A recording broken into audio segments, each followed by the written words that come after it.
Hey guys, welcome back to another NEO stock update video.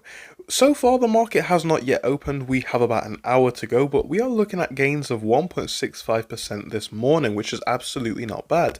Over the past 5 days we've seen the trend for NEO, at least since about the 5th of August, being quite positive, with a gain of 8.5%, and the past month trend now looking very good overall. The question is, what comes next for the company? And we'll again analyse the share price in a moment, but what I'm looking for with this business, what really strikes interest to me, is what's going on behind the scenes.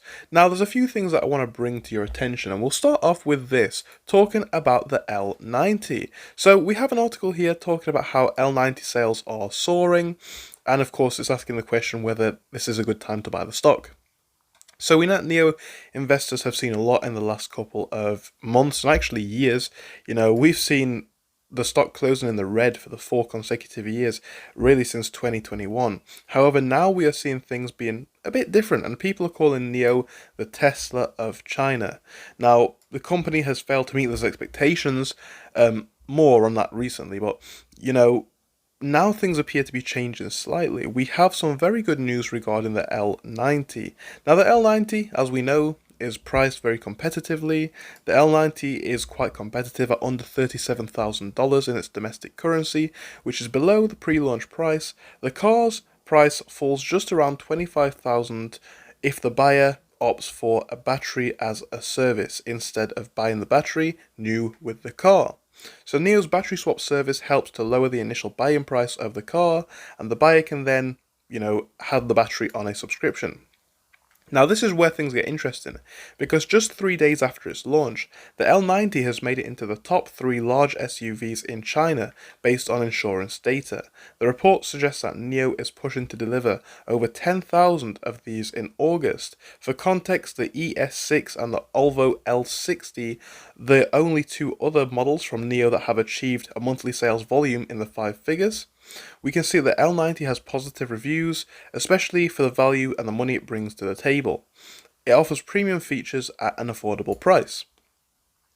That being said, it remains to be seen whether the L90 sustains these initial sales and this momentum, as it is not uncommon for models to see strong demand at launch, and obviously, given the aggressive price structure, we'll see how things play out.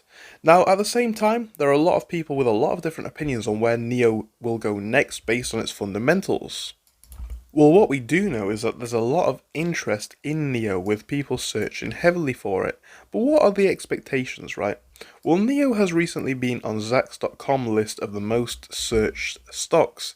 Therefore, it might be worth considering some key factors which could influence the stock's performance in the next couple of weeks.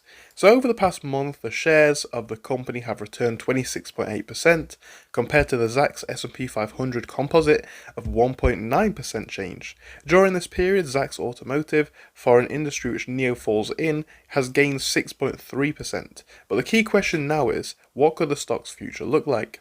While there are many releases about a substantial change in the company's prospects, making it a stock that's trending and leading to immediate price change, there are some fundamental facts which are worth paying attention to.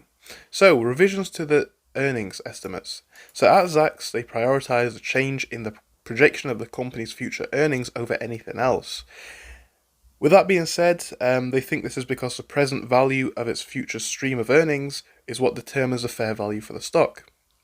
Their analysis is based on how sell-side analysis covering the stocks are reviewing or revising their earnings estimates to make the latest business trends into account.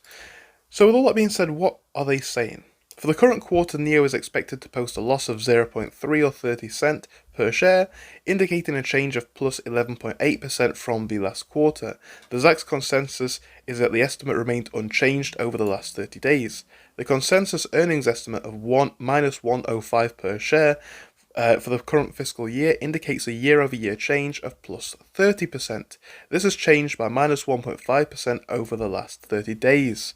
For the next fiscal year, the consensus earnings estimate of 0.41 or 41 cent per share indicates a change of plus 61.7% from where NEO is expected to report over a year ago. Over the past month, that's changed by minus 4.7%. So this tells you a lot about what's going on. With an impressive externally audited track record, their proprietary toll rating tool, the Zacks Rank, is more of a conclusive indicator of a stock's near-term price performance, as it effectively harnesses power of earnings estimate revisions. That's just what they're saying. You know, they're reviewing this as a Zacks Rank 3. That's a hold for NIO. So if you hold it, they are implying that perhaps it may be worth holding on to it.